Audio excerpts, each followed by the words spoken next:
We're the eBay for the Snapchat generation. This is Apple's first original series, a TV show about apps that you watch inside of Apple Music, a music app. On Apple's show, entrepreneurs pitch apps for Apple products and are selected to go on to the next round by judges who select yes or no on an Apple iPad. Then, after the Apple app is pitched to a panel of venture capitalists, Apple viewers are encouraged to go download the app in the Apple App Store on their Apple device. So just in case you weren't aware of Apple or its products, Apple is here to remind you with its TV show about apps, which you can only watch in the Apple Music app. Oh, and all of this starts with each entrepreneur riding a giant platform down a fake set of stairs for what Apple calls an escalator pitch. This is real.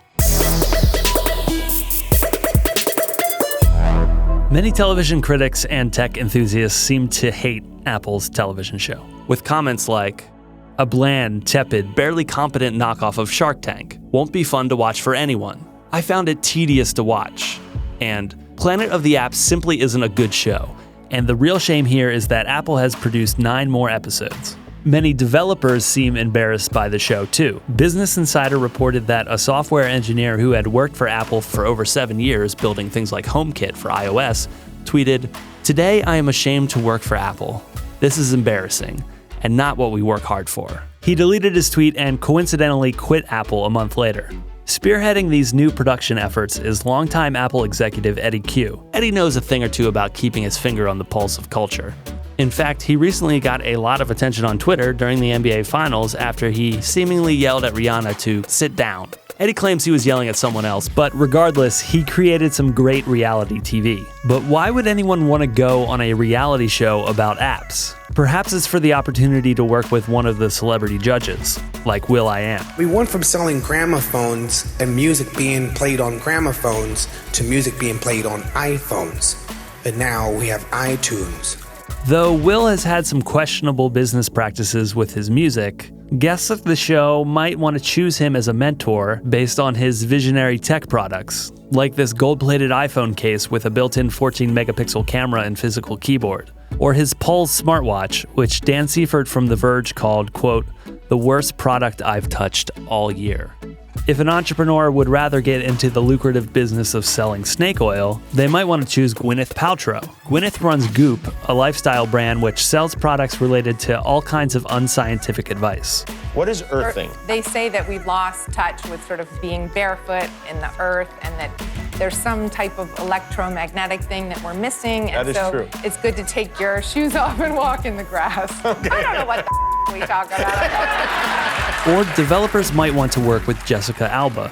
Alba has a fear of toxins and chemicals and has built a business on selling that fear to the masses through her brand The Honest Company. But The Honest Company has been sued for its sunscreen being ineffective and later settled another lawsuit for $1.5 million after the Wall Street Journal found The Honest Company's laundry detergent contained an ingredient it said it would never consider for use in anything, period. Finally, if entrepreneurs would rather just sell themselves, they could turn to mentor Gary Vaynerchuk. You've probably seen Gary before because he spends a lot of effort spreading his image and his business advice. If you were sitting in this room tonight and you believe that whether Donald or Hillary wins impacts you, you're a motherfucking loser.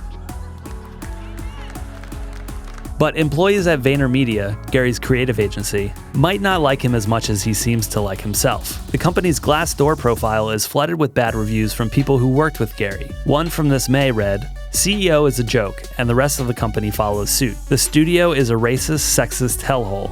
Last July, he was asked about his bad Glassdoor reviews on his show Ask Gary V.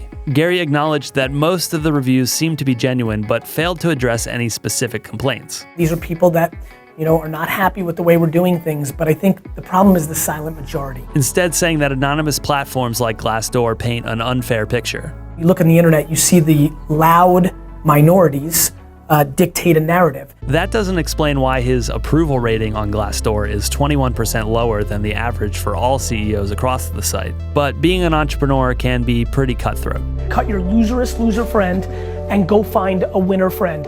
Like, go audit your circle, add one more winner, decrease one more loser. So what kind of tactical advice do the contestants on Planet of the Apps get? Here, will.i.am joins forces with a contestant named Sunny. Sunny developed an app that uses your fitness data to determine the health of a Tamagotchi-style virtual pet. Will had a lot of ideas. My freaking fox battles Kanye's fox. We record the battle, the rah, rah, rah, kuka, kuka, cha. Track should have access to my calendar. Does a fox get armor?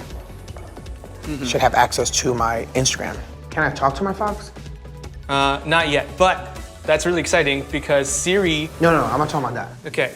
I want to talk to my fox. So Sunny works his ass off and meets all of Will's demands, only to be backed into a corner and asked to bring Will on as a co-founder. Half of the product roadmap ideation seemed to come from you, and half seemed to come from Will. With that, we would like Will to come on board as a co-founder. Now, if you look in the App Store, the reviews of the app aren't so great. But on Apple's Planet of the Apps, it's all about the hustle.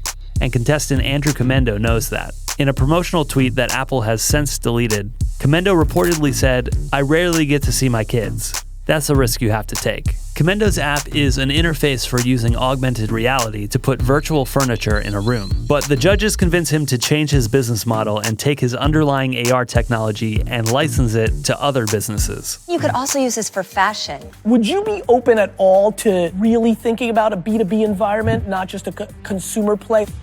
Because that makes it far more interesting for me. And one day before this episode was released, Apple announced their own AR framework, ARKit, and it's completely free. So in terms of iPhone and iPad apps, which are the only kind that exist in the world of Planet of the Apps, Comendo's B2B AR solution seems redundant, expensive, and basically useless. But the biggest failed app of this show is the show itself, which was originally announced as an app.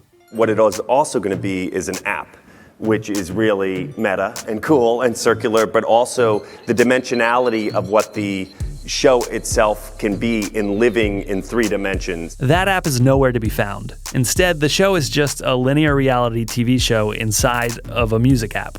Apple is the richest company in the world, with $250 billion in cash stockpiled away. Apple has more money than the American government has liquid.